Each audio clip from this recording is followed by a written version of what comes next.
place de la gare Lille-Flandre. Si on se met sur le parvis de Lille-Flandre au niveau de la fontaine, on le voit. Voilà. Donc je donne la parole à Alain Firon. Bien, merci. Donc, il s'agit d'un exposé d'histoire des idées. Hein. Donc, j'espère que ça ne vous semblera pas trop exotique, parce qu'il n'est pas question de didactique, ni même d'ailleurs à proprement parler de mathématiques, puisque je vais essentiellement me consacrer aux relations donc, entre Jérôme Brunner et Lev Vygotsky. Alors pourquoi ? Parce que on associe très fréquemment dans la littérature pédagogique actuelle les deux auteurs. Ils sont le plus souvent représentés comme, disons, les deux sources majeures du courant de pensée qu'on a coutume de désigner sous le nom de socioconstructivisme. C'est généralement dans ce cadre de situation que leurs deux noms sont accolés. Et la question que cet exposé se propose de discuter, c'est de savoir si cet accord est aussi fondé qu'on le prétend habituellement. Et non seulement qu'on le prétend d'ailleurs, mais que Brunner lui-même le prétend, puisqu'il se réfère fréquemment à Vygotsky. Il se réclame d'un héritage vygotskien. Alors plus précisément, je voudrais montrer qu'il y a certaines divergences, à mon avis fondamentales, entre les deux auteurs, et que ces divergences tiennent, pour l'essentiel, à leur façon respective d'envisager donc ce qu'est le langage, ce qu'est la fonction du langage, et au rôle qu'ils attribuent l'un et l'autre aux productions langagières, aux interactions langagières dans la formation de l'esprit. Cet exposé va comporter donc 3 parties. Dans la première, j'examinerai les conceptions respectives que chacun des deux auteurs propose donc du langage humain et de sa spécificité. La seconde partie portera sur la façon différente dont Vygotsky et Brunner érigent chacun l'apprentissage de la langue en modèle pour analyser la nature du processus d'apprentissage en général. Et enfin, dans une troisième et dernière partie, j'essaierai de répondre à la question de savoir si Vygotsky peut légitimement être compté, aux côtés de Brunner, parmi les fondateurs du courant de pensée dit socioconstructivisme. Voilà. Alors, avant de commencer l'exposé, juste une petite précision sur les références. Sur les textes que je citerai dans la suite donc, de l'exposé. En ce qui concerne Vygotsky, les citations sont prises essentiellement de Pensée et langage, parce que c'est son ouvrage le plus complet, le plus clair. J'ai moins sollicité des textes antérieurs, comme l'histoire du développement des fonctions psychiques supérieures. Mais il y aura quelques allusions quand même. En ce qui concerne Brunner, mes références sont prises pour l'essentiel, et ça mérite d'être dit clairement, de la dernière période de la carrière de Brunner. Parce qu'à la différence de Vygotsky, Brunner a une carrière très longue, puisqu'il est dans sa 100e année en ce moment. Et donc cette carrière comporte des périodes assez distinctes, où finalement il semble que sa pensée ait en quelque sorte changé de cap, changé d'orientation. Donc, mes références concernent essentiellement donc, la dernière partie de la carrière de Brunner, c'est-à-dire les textes qui sont écrits entre 1980 et 1996. Je tirerai mes références de Act of Meaning de 1990, donc The Culture of Education de 1996, Actual Minds, Possible Worlds de 1986, Child's Talk, Learning to Use Language de 1983, et un article plus récent, donc Celebrating Divergence, Piaget-Vygotsky de 1996. Voilà. Donc, je commence par le premier point, donc, sur la spécificité du langage humain. Donc, je commence par Brunner. Alors, ce qui me semble remarquable, c'est que Brunner, à plusieurs reprises, déclare que la capacité de parler ne constitue pas une propriété primitive du sujet humain, mais seulement une propriété dérivée, seconde. Elle n'est qu'une conséquence, je cite, de notre formidable disposition à l'intersubjectivité. Autrement dit, je cite toujours Brunner, une conséquence de l'aptitude humaine à comprendre l'esprit d'autrui. Alors cette aptitude à l'intersubjectivité, selon Brunner, est un donné naturel, biologique, qui se manifeste dès le tout début de l'existence. Les êtres humains, dit-il, naissent tout équipés des moyens de calibrer le travail de leur esprit les uns par rapport aux autres. Donc, par exemple, le petit enfant a tout de suite des attentes concernant les comportements, les états d'esprit de sa mère. Et contrairement à ce que supposait Piaget, donc le sujet humain n'est pas originalement autocentré, mais au contraire d'emblée porté à prendre en considération le point de vue d'autrui. Tel est le caractère distinctif des membres de notre espèce, d'être très sensibles, je cite, à la manière dont le monde est représenté dans l'esprit d'autrui. Nos mondes, dit Brunner, dépendent les uns des autres à un point qu'on ne saurait imaginer dans les autres espèces.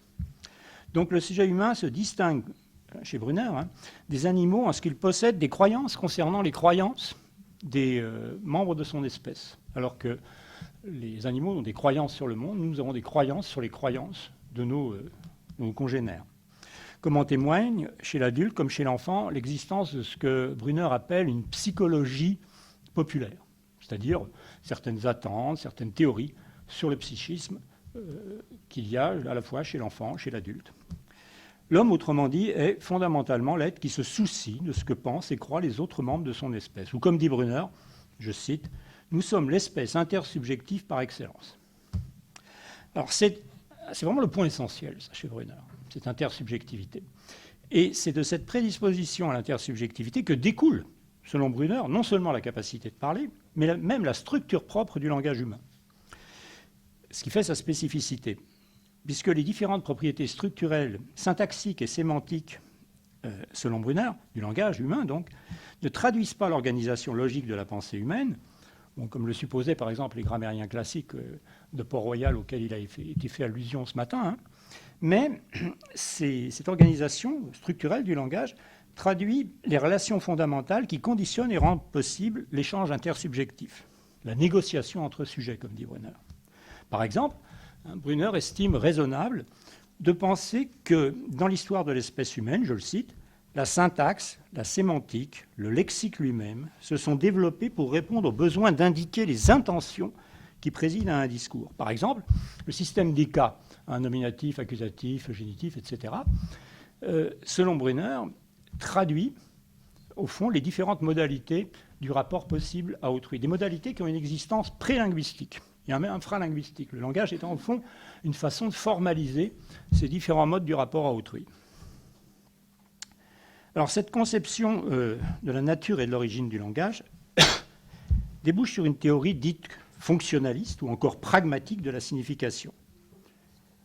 Le principe de base de l'approche pragmatique en linguistique, qui a été développé par des auteurs comme Searle, Austin, Grice, auquel Brunner fait explicitement référence, est, je cite, donc ce principe, c'est qu'on ne peut pas analyser un énoncé en dehors de son contexte et que son emploi doit inclure l'intention du locuteur et l'interprétation de cette intention à la lumière de certaines conventions de communication.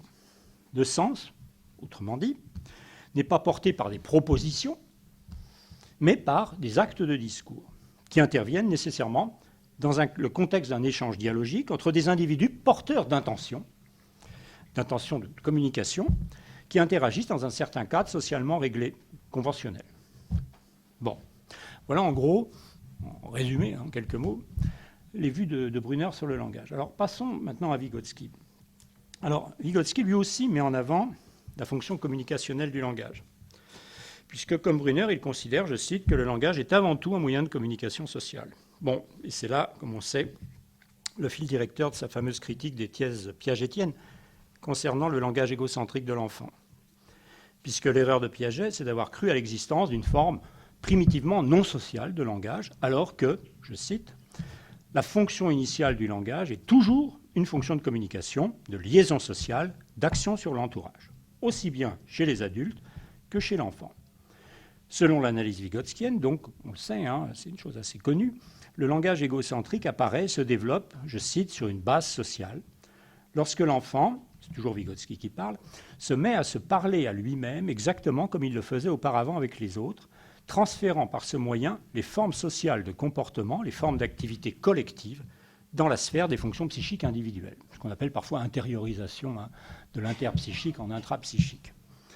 En affirmant ainsi la nature essentiellement communicationnelle du langage, Vygotsky ne s'oppose pas seulement à Piaget, il s'oppose également à des auteurs de l'époque comme Karl Bühler en particulier, ou William Stern, qui défendaient au contraire l'idée qu'il y a une hiérarchie des fonctions du langage qu'il y a des fonctions inférieures qui sont d'ordre expressif et communicationnel, et qu'il y a une fonction supérieure, proprement humaine, qui vient en plus, et qui est la fonction de représentation, la fonction logique.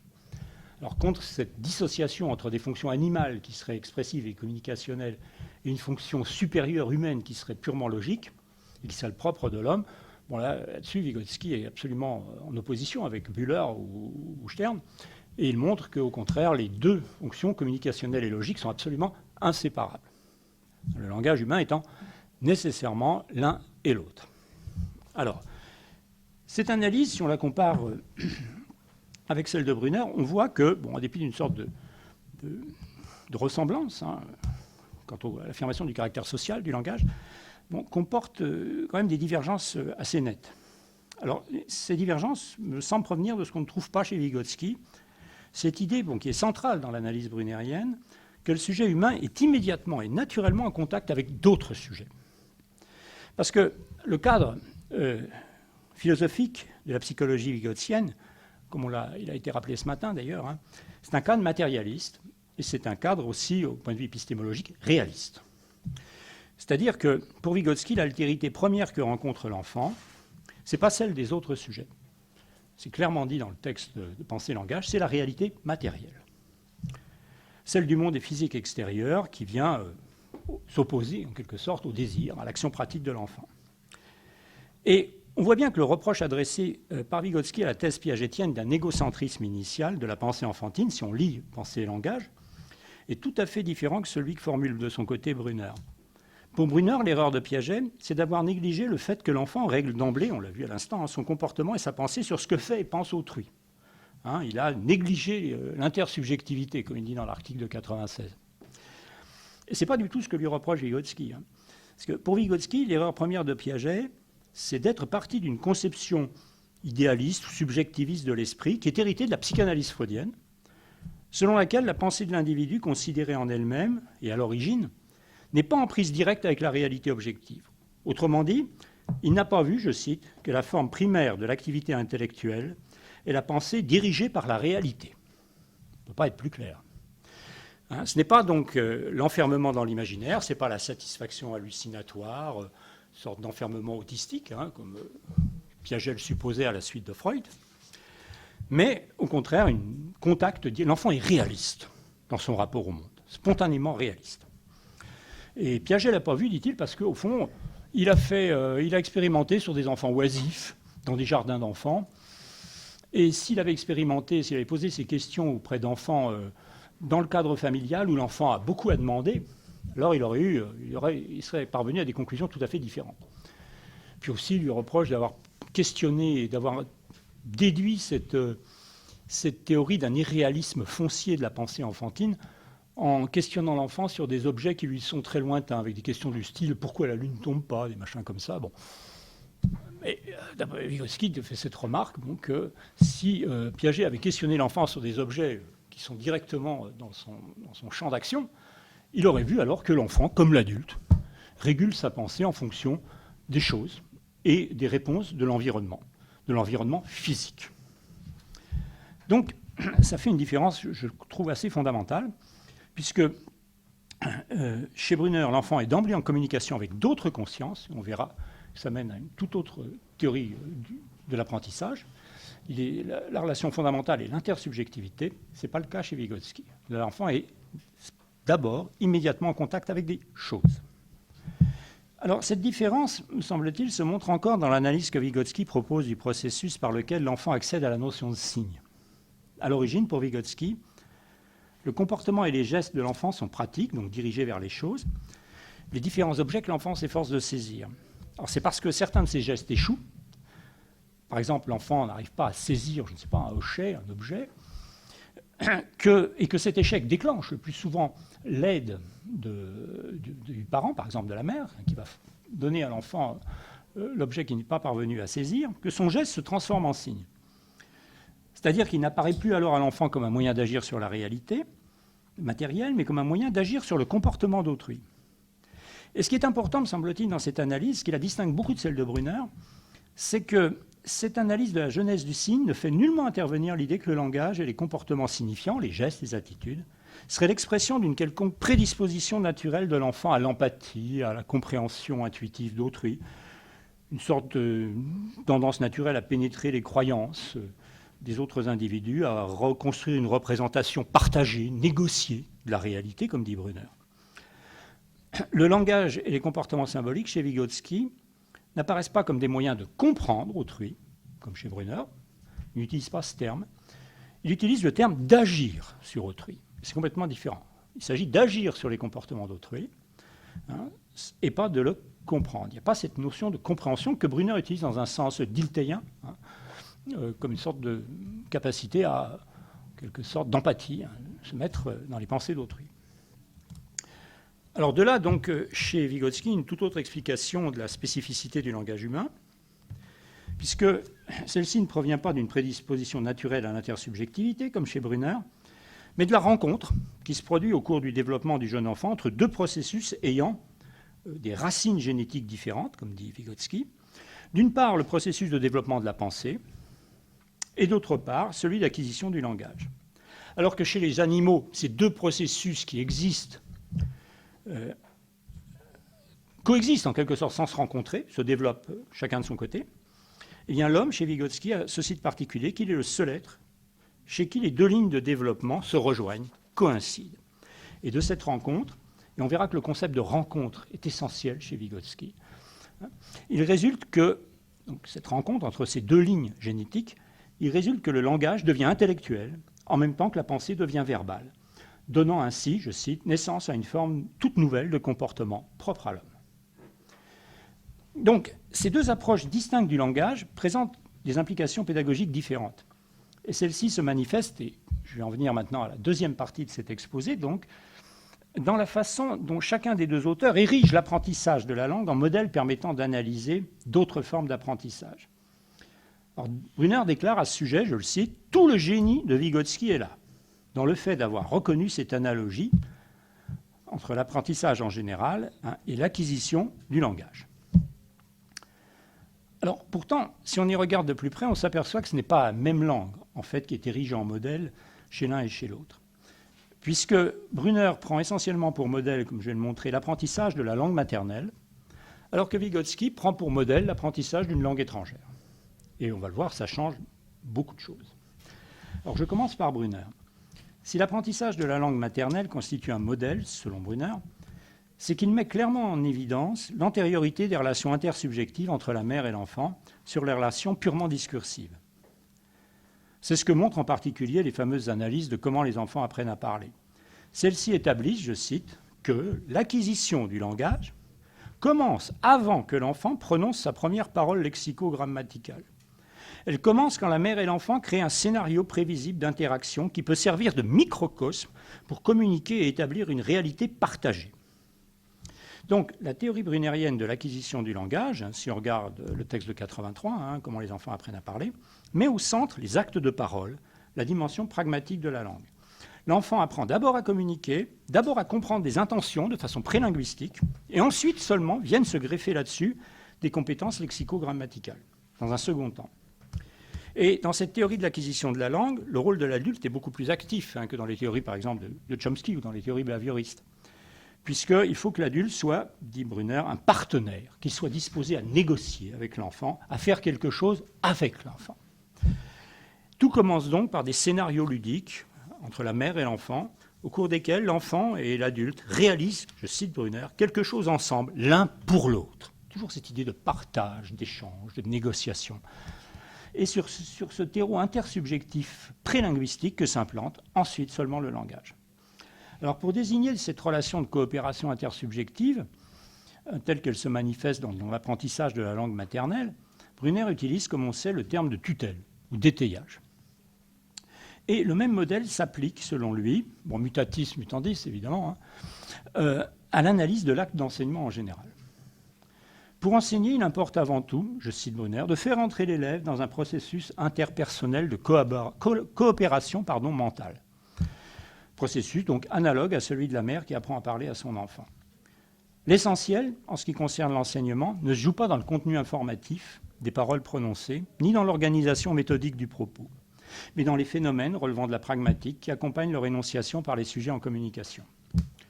L'essentiel réside dans tout ce qui permet d'instituer ce que Brunner appelle un microcosme commun, un univers partagé où la négociation devient possible. L'important, par exemple, un truc sur lequel Brunner insiste très souvent, sont les marqueurs d'attitude. Les marqueurs d'attitude par lesquels l'enseignant invite, ou au contraire empêche l'élève d'entrer dans un processus donc, de coopération mentale. L'enseignement, selon l'expression de Brunner, je reprends sa formule, est une rencontre d'esprit, on ne peut pas mieux dire, qui pose, je cite toujours Brunner, le problème classique de l'autre. Le maître, toujours du Brunner, n'est pas un simple outil de transmission, c'est un événement humain. Une conception voyez-vous, presque personnaliste de l'acte d'enseignement, ultra-subjectiviste, très personnaliste.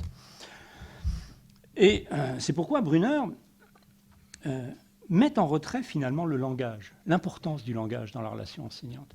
Il insiste par exemple à plusieurs reprises pour dire que la capacité à enseigner ne provient pas du langage. Je cite Brunner, « Ce ne sont pas les mots qui rendent l'enseignement possible.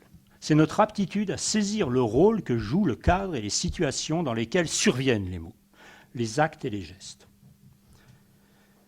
Telle est, selon lui, donc la faiblesse majeure des théories pédagogiques traditionnelles de n'avoir pas vu cette dimension prioritairement intersubjective de la relation pédagogique. Je cite une fois de plus Brunner.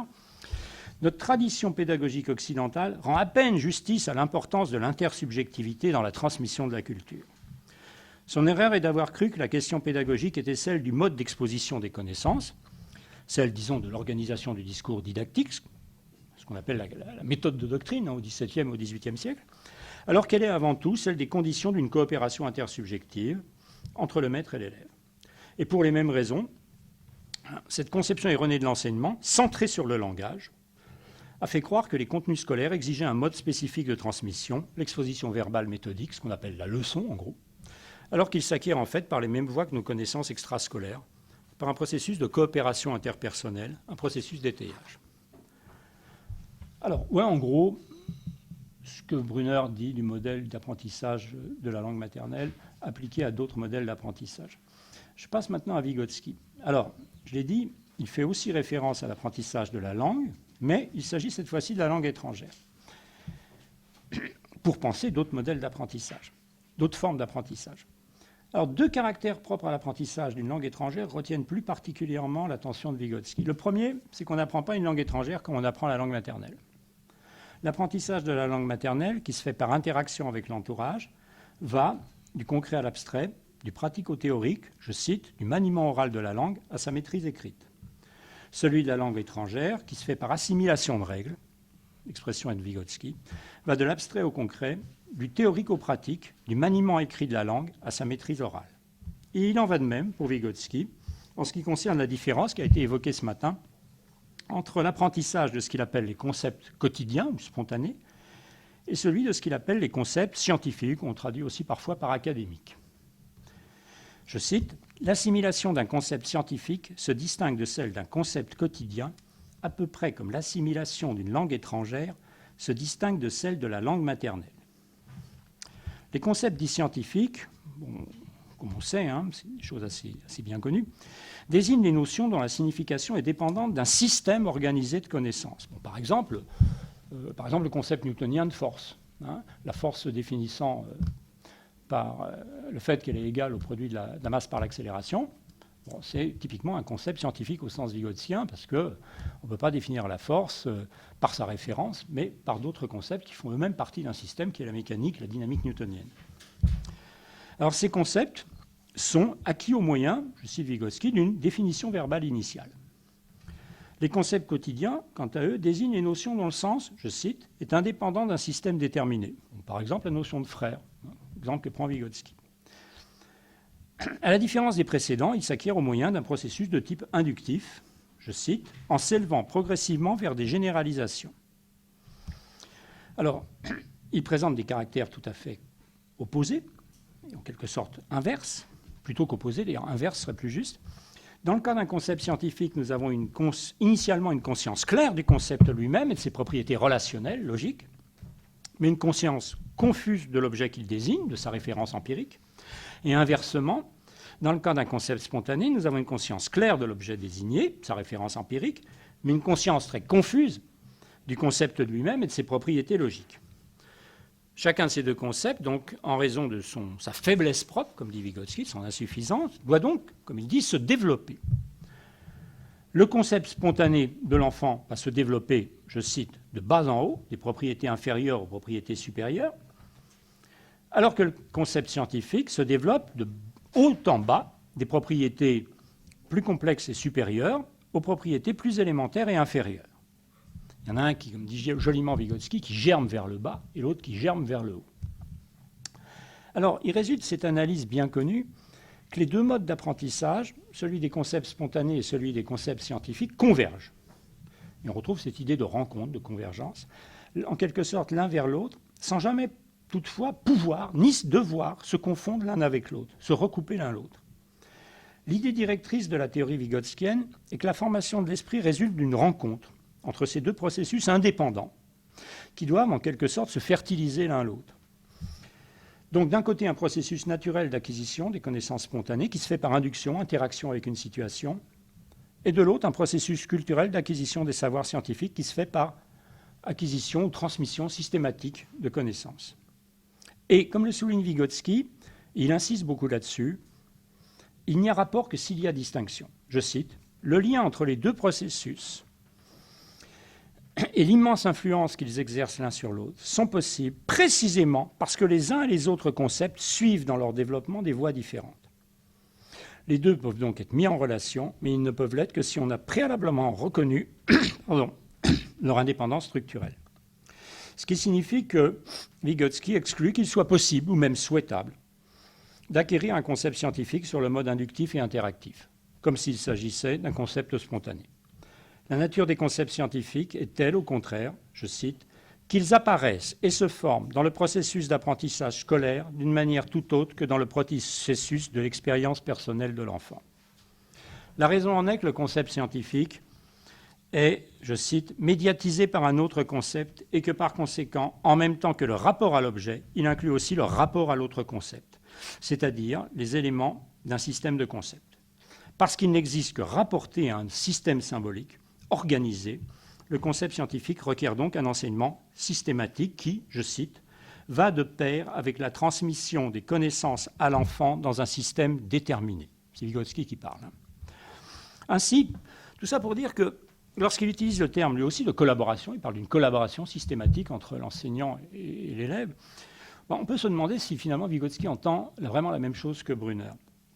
Puisque dans l'analyse de Vygotsky, bien sûr, il y a collaboration, mais l'accent n'est absolument pas mis sur la dimension interpersonnelle du rapport maître-élève, ni sur l'analyse d'un processus de partage mental ou d'un processus de négociation. L'accent est mis sur la forme systématique que requiert la transmission des connaissances scolaires. Donc, on se gardera donc d'identifier, purement et simplement, comme on le fait à mon avis trop souvent, que ce que Vygotsky appelle collaboration systématique, qui implique l'idée donc d'une transmission verbale méthodique, avec ce que Brunner appelle pour sa part action de tutelle ou action d'étayage, où l'accent est beaucoup plus mis sur la dimension de coopération, de négociation et de relations interpersonnelles. Bon, ça c'était un premier point. Alors il y a un deuxième point, qui est peut-être plus important d'ailleurs à mon avis, qui se tire de l'analogie entre apprentissage des concepts scientifiques et apprentissage d'une langue étrangère.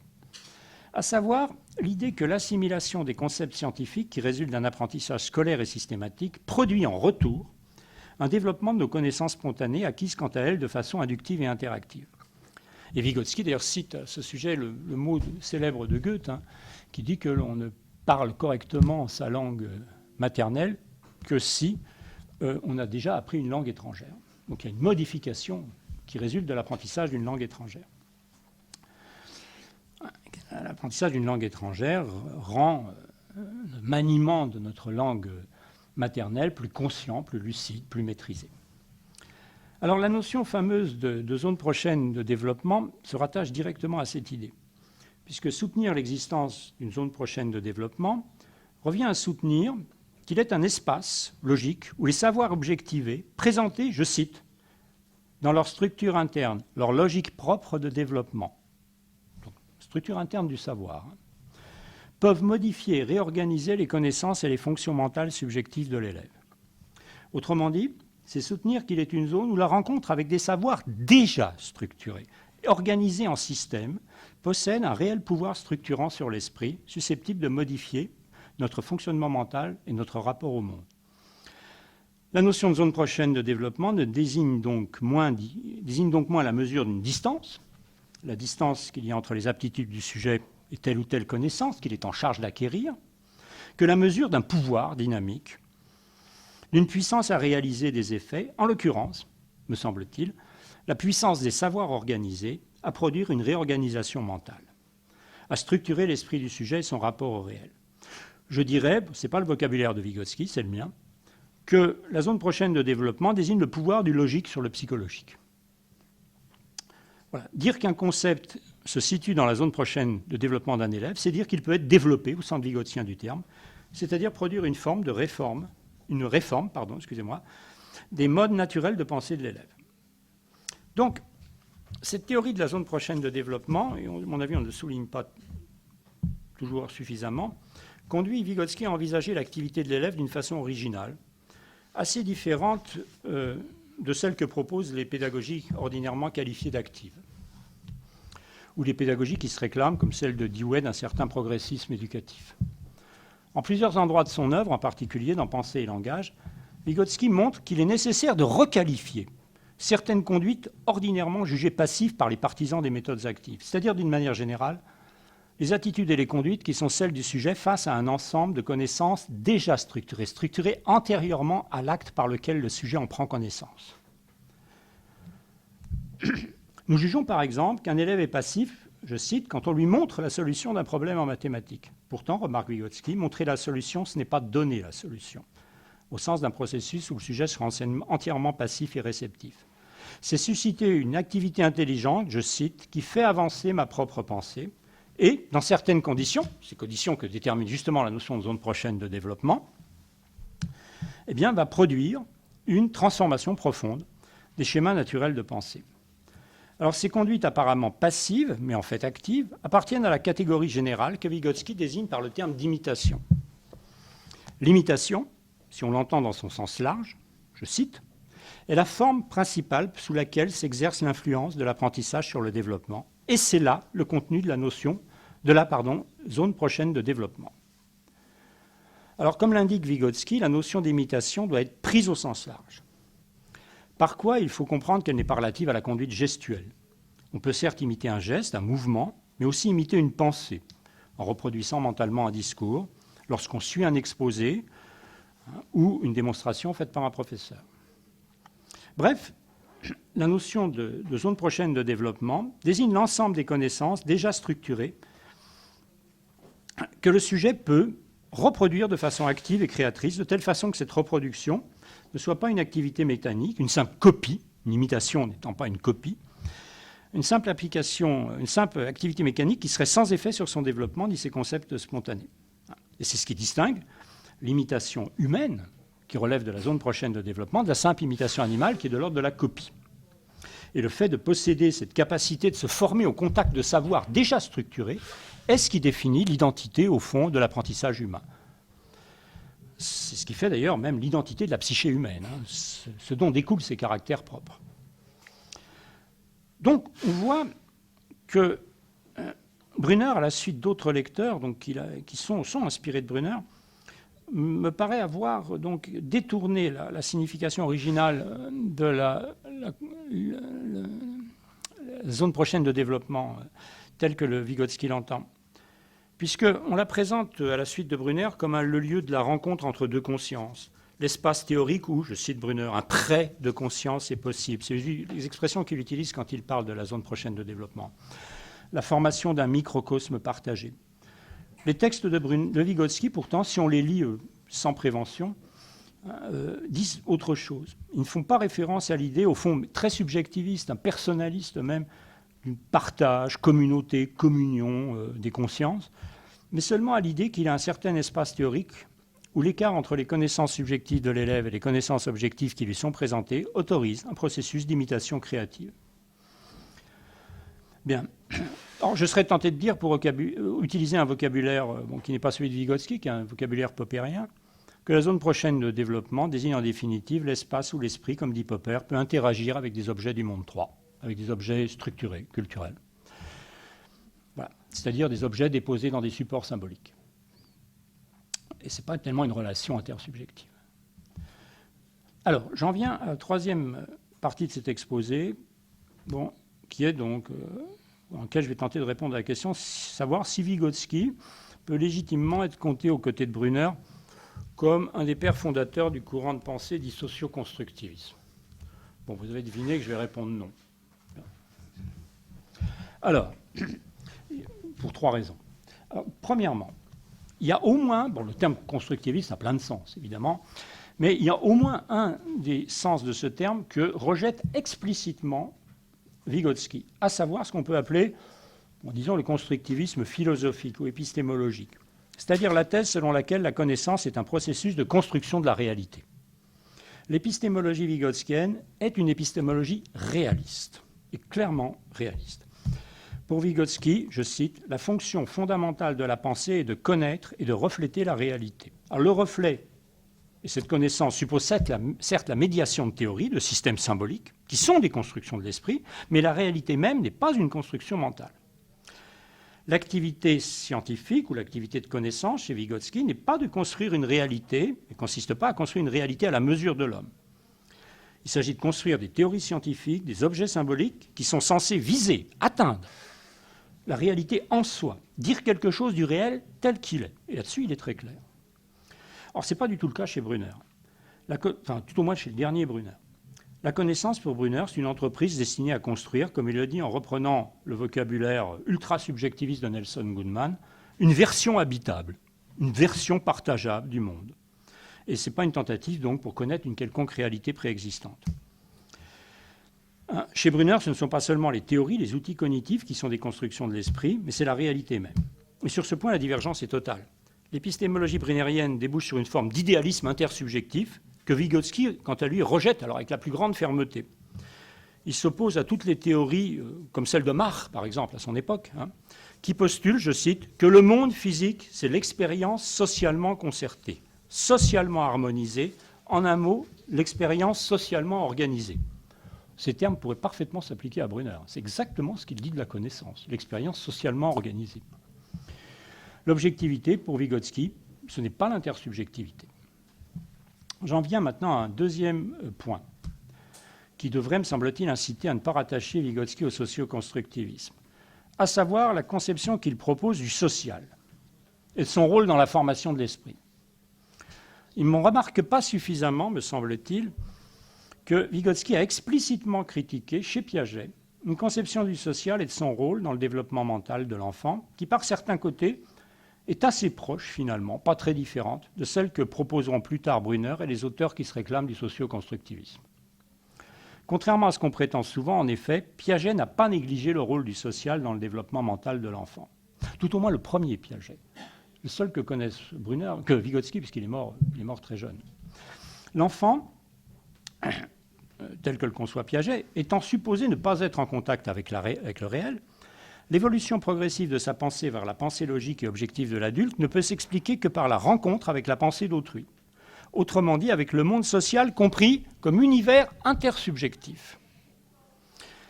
Piaget donc, voit dans la communication des consciences l'unique source du développement de la pensée logique. Je cite Piaget, dans Le jugement et le raisonnement chez l'enfant.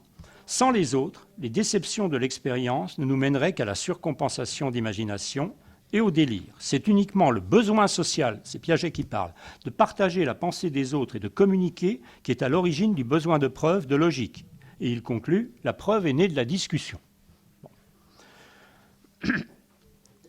Donc, ces thèses qui font de la discussion, du conflit avec autrui, le principe de l'accès à la pensée rationnelle et logique, sont absolument refusées, rejetées par Vygotsky.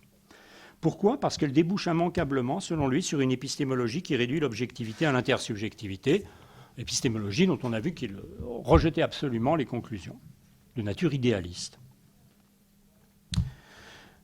Vygotsky, donc, rejette les théories qui prétendent, comme celle de Piaget, je cite Vygotsky, déduire la logique de l'enfant de son développement de la pure communication des consciences.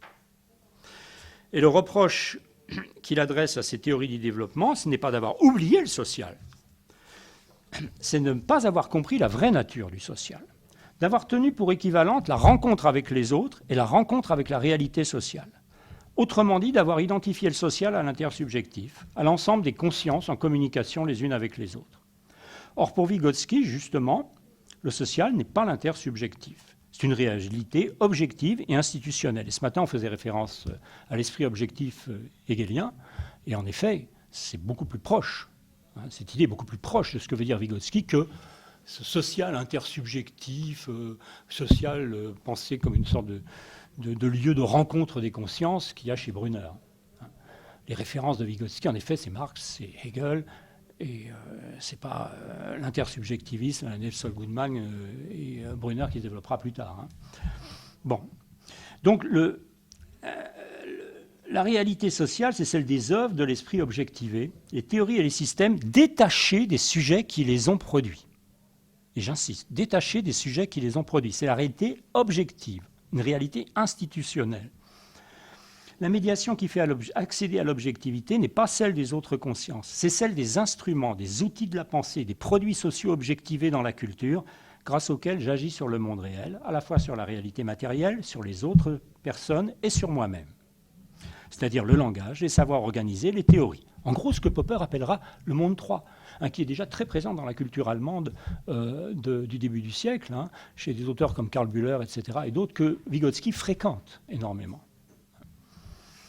Donc, la confrontation réellement formatrice pour Vygotsky, c'est celle de l'esprit et de ses œuvres, pas celle des esprits entre eux. Alors, si on se tourne vers Brunner maintenant, quelle conception se fait-il du social ? C'est assez trompeur, parce que Brunner parle souvent des réalités sociales telles que le langage, les institutions, la culture, les savoirs, les produits symboliques en termes objectivistes, au point qu'il se réfère à plusieurs reprises à la théorie poppérienne du monde 3. Il me semble pourtant, et ce que j'ai tenté de montrer dans un article récemment d'ailleurs, que ces réalités sur Brunner et Popper, en montrant que les références bruneriennes à Popper sont généralement injustifiées, que ces réalités, ou tout au moins sont très gauchy, très biaisées, les réalités sociales ou les réalités culturelles ne sont jamais envisagées par Brunner comme étant douées d'une véritable autonomie par rapport au sujet qui s'y rapporte. Rencontrer un objet symbolique quelconque pour Brunner, c'est toujours au final rencontrer quelqu'un. Une personne ou un ensemble de personnes, un sujet individuel ou un sujet collectif. Comme il le dit lui-même à propos du principe d'Archimède, étudier le principe d'Archimède, je cite, c'est dialoguer avec Archimède, avoir Archimède comme compagnon de jeu. Pas seulement Archimède, mais aussi les autres enfants, les autres élèves qui étudient le principe d'Archimède et négocier le sens du principe d'Archimède avec les autres enfants, autour d'une situation. La relation du sujet au social, à la culture et au monde symbolique se dissout toujours en relations de type subjectif et intersubjectif de l'ordre de la négociation, pour reprendre le vocabulaire brunérien. Bref, nous ne sommes jamais en relation qu'avec d'autres sujets, jamais directement en relation avec des œuvres ni avec des institutions. Telle est la conception finalement très subjectiviste, idéaliste, dirait un marxiste, du social que présuppose la psychologie brunérienne et le courant pédagogique qui l'a inspiré, ce qu'il est convenu d'appeler le socio-constructivisme. S'il est juste de dire que le socio-constructivisme a réintroduit la considération d'autrui dans l'analyse du processus d'apprentissage, CF le slogan « on n'apprend pas seul », on hésitera en revanche à dire qu'il a réellement pris en compte l'existence du social, dans la mesure où la réalité sociale, comme l'ont bien vu des auteurs justement comme Vygotsky ou comme Popper, n'est pas réductible à celle d'un ensemble de sujets en interaction, mais qu'elle possède au contraire une dimension objective. J'en viens au troisième et dernier argument. Alors cet argument tient au rôle décisif que jouent chez Vygotsky les systèmes logiques, les savoirs systématiques et structurés dans la formation de l'esprit. Bon, j'y ai déjà fait allusion auparavant, mais je veux quand même préciser les choses. Alors on a vu tout à l'heure que le caractère syncrétique, illogique de la pensée enfantine, pour Vygotsky, ne peut s'expliquer par l'hypothèse piagétienne et freudienne, à ses yeux complètement fausse, donc, selon laquelle l'enfant ignorerait primitivement le principe de réalité, vivrait dans un monde illusoire, indifférent, régi par le principe de plaisir. La vraie cause de l'illogisme enfantin doit être cherchée ailleurs. Elle réside pour Vygotsky dans le fait que les concepts formés spontanément par l'enfant ne sont pas organisés en système, de telle sorte que la pensée de l'enfant se concentre exclusivement sur la relation du concept à l'objet qu'il désigne, sa référence empirique, sans jamais se tourner vers la relation logique du concept à d'autres concepts. À cet égard, dit Vygotsky, le fait central pour l'analyse de la pensée enfantine est l'absence ou l'existence d'un système. Dès lors qu'il n'y a pas système, en effet, les seuls liens possibles sont ceux du concept et de l'objet, et non pas du concept à d'autres concepts. Il s'ensuit que la pensée est entièrement soumise aux liaisons perceptives et mémorielles, d'où son caractère syncrétique. Les relations logiques, implications, contradictions, ne sont pas pour Vygotsky des propriétés empiriques appartenant aux choses elles-mêmes, ni des propriétés psychologiques appartenant aux perceptions. C'est uniquement des propriétés des concepts organisés en système. Donc, si l'enfant, à la différence de l'adulte, peut par exemple soutenir sans difficulté deux thèses apparemment contradictoires sur le sujet du même objet, donc dire des choses complètement délirantes, c'est que ces deux thèses, dans son esprit, correspondent chacune à une perception déterminée de cet objet, et qu'entre deux perceptions, pour Vygotsky, il n'y a pas de relation logique, mais seulement entre deux concepts que l'on peut subsumer sous une notion plus générale. On voit que Vygotsky, donc, qui est proche en cela d'auteurs de l'époque, comme Husserl ou Frege, situe l'origine des normes logiques dans les objets symboliques, dans ce que Popper appellera un peu plus tard le monde 3. L'apparition de la rationalité chez le sujet, le développement de son aptitude à régler logiquement sa pensée, sont analysés comme une sorte d'effet rétroactif des produits symboliques sur la conscience. C'est parce qu'il y a des systèmes symboliques organisés qui me précèdent, que je rencontre et que je n'ai pas fait, des objets du monde 3, donc, comme dira Popper un peu plus tard, que le sujet peut, en étant mis en leur contact et en les assimilant, soumettre progressivement sa pensée à des normes logiques qui lui imposent une régulation mentale, faisant peu à peu naître en lui ce qu'il est convenu d'appeler une raison, une pensée rationnelle, réfléchie et volontaire. Je dirais donc que, là aussi, il faut être prudent, je pense au titre du livre de Brunner, vous savez, car la culture donne forme à l'esprit. Aucune traduction française d'ailleurs, le titre anglais, c'est pas du ça du tout. Bon. Chez Vygotsky, et c'est une traduction à mon avis, bon, qui d'une certaine façon est fautive, mais qui dit quand même l'essentiel. Parce que chez Vygotsky, justement, chez Brunner, c'est bien la culture au sens large qui donne forme à l'esprit, mais pas chez Vygotsky. C'est la culture au sens large, c'est la rencontre avec des ensembles structurés de connaissances, des savoirs exposés méthodiquement et explicitement en fonction de leur logique interne. Ce qu'il appellera, en reprenant une idée de Herbart, des disciplines formelles. Et la pensée de Vygotsky, contrairement à ce qu'on affirme souvent, ne débouche pas, me semble-t-il, à proprement parler, sur une psychologie d'inspiration sociologiste ou historiciste. Vygotsky ne dit pas, comme Brunner ou comme Kuhn, par exemple, que le fonctionnement de notre esprit serait implicitement et secrètement façonné par des cadres mentaux relatifs à telle ou telle époque ou à telle société, mais qu'il est structuré par des choses aussi historiques, mais d'une autre nature. Il est structuré par l'assimilation scolaire, explicite, méthodique de systèmes de connaissances organisés. Ça ne veut pas dire que ça soit non historique, mais ce n'est pas la culture, au sens de quelque chose qui imprégnerait l'esprit. Ce sont les enseignements systématiques qui structurent l'esprit. Au fond, la théorie vygotskienne, ce n'est pas une théorie de la dépendance de l'esprit à l'égard de la culture, c'est une théorie de la dépendance, c'est beaucoup plus original, c'est une théorie de la dépendance des structures mentales à l'égard de l'école. Et ça, personne d'autre l'a fait à ma connaissance.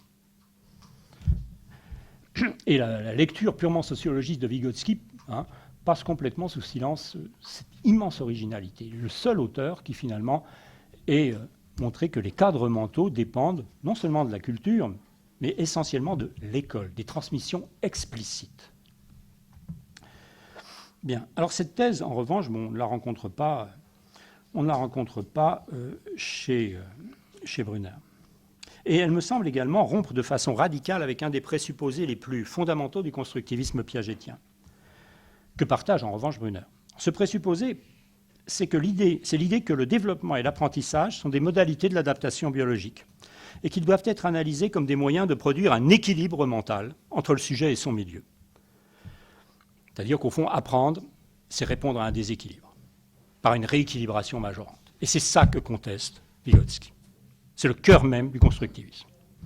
Le développement ni l'apprentissage chez Vygotsky ne proviennent de ce que j'ajuste ma pensée pour répondre au moyen d'un processus de rééquilibration majorante au déséquilibre produit par le milieu extérieur. Que ce milieu soit physique, qu'il soit social, qu'il soit constitué de choses ou de personnes. Ce n'est pas le conflit, qu'il soit cognitif ou socio-cognitif, ce n'est pas lui qui fait le moteur du développement de l'esprit humain. C'est l'assimilation de produits symboliques, structurés, objectifs, de connaissances organisées en systèmes. Bref, on peut résumer ça en disant que le mode proprement humain d'apprentissage et de développement pour Vygotsky est en rupture structurelle avec le mécanisme biologique d'adaptation. Autrement dit, pour le dire en termes plus contemporains et peut-être plus parlants, le sujet humain est un sujet enseigné, pas un sujet apprenant. Il apprend par assimilation de connaissances déjà organisées et non par interaction spontanée avec un milieu. Que ce milieu soit physique ou intersubjectif, peu importe. Bien. Ce qui implique, pédagogiquement parlant, évidemment, le rejet de toutes les méthodes qui se proposent en quelque façon de naturaliser les apprentissages, de transformer le sujet enseigné en sujet, comme on dit, apprenant, s'instruisant en interagissant avec une situation. Ces méthodes, qui recommandent que l'élève soit systématiquement placé en position de producteur des connaissances, soit individuellement, soit collectivement, commettent une erreur de principe. Les systèmes et les théories, si on suit l'analyse vygotskienne, ne sont pas une production de l'esprit. C'est le contraire. C'est le sujet qui est une production des systèmes. C'est le sujet qui est second par rapport au système. On voit qu'il ne s'agit pas simplement de renverser le schéma piagétien, d'aller du social à l'individuel, alors qu'avant on allait de l'individuel au social. Non, c'est la base même, la structure même du constructivisme piagétien qui est finalement remise en cause. Alors je pense qu'on chercherait en vain chez Brunner cette antériorité structurelle des savoirs systématiques organisés sur la pensée du sujet connaissant. Puisque, comme Piaget, Brunner conçoit la formation de l'esprit comme un processus d'adaptation, d'équilibration. Il ne sort pas du schéma piagétien, ni les socioconstructivistes d'ailleurs, au cours duquel l'enfant procède à un ajustement de ses structures mentales et de ses croyances, afin de les rendre compatibles avec la perturbation issue du milieu. Bon, l'originalité des analyses de Brunner, ou des socioconstructivistes, c'est simplement d'insister sur le fait que ce milieu n'est pas constitué seulement de choses, mais d'autres sujets. Le propre de l'homme étant, pour Brunner, d'être directement en relation avec ses semblables et de façon seulement indirecte avec les choses.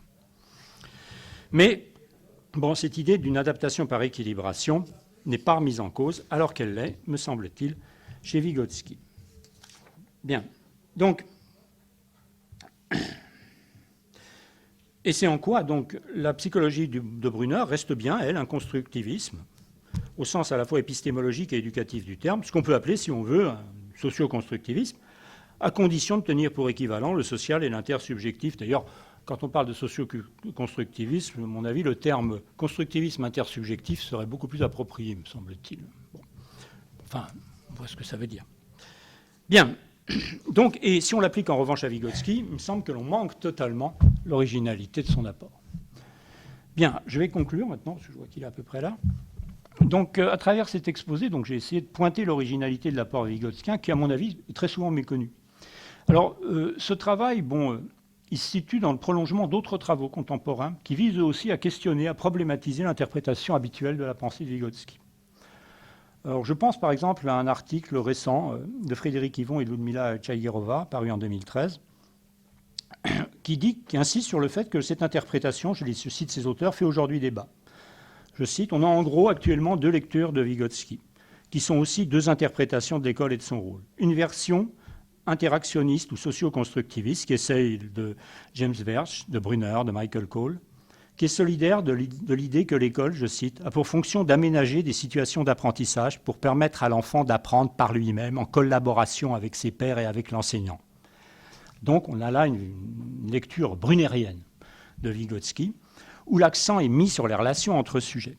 Et on a une autre interprétation plus récente qui se développe avec la redécouverte des écrits vygotskiens, un gros travail d'édition qui se fait en ce moment, où l'accent n'est pas mis sur les interactions entre sujets, mais sur la relation de l'élève au savoir objectivé. Cette dernière interprétation, je cite les deux auteurs en question, met au centre non pas les interactions entre le maître et l'élève, ou le maître ou l'élève et ses pairs, mais l'intériorisation des contenus académiques, non pas le cadre social de l'apprentissage, mais le devenir interne des contenus didactiques. Elle est solidaire, je cite toujours Frédéric Yvon et Ludmila Tchaïguerova, d'une école qui transmet des savoirs déjà élaborés.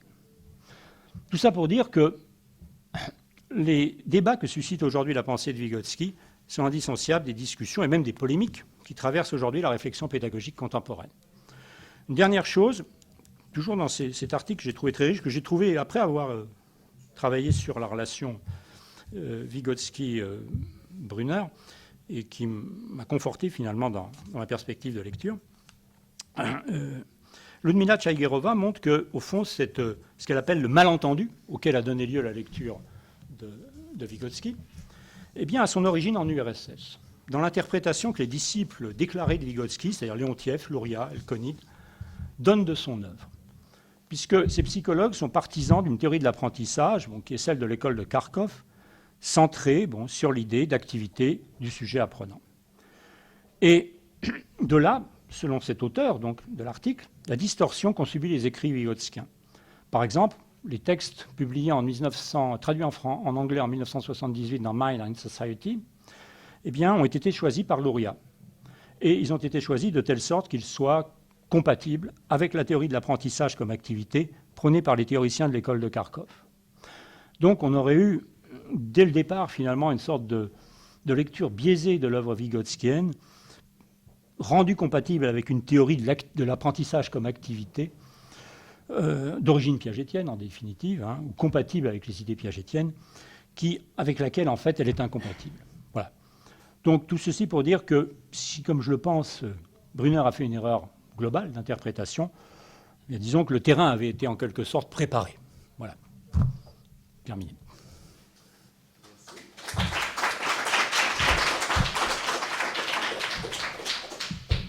J'ai pas été trop long, non ? Ça, bon. Une dizaine de minutes.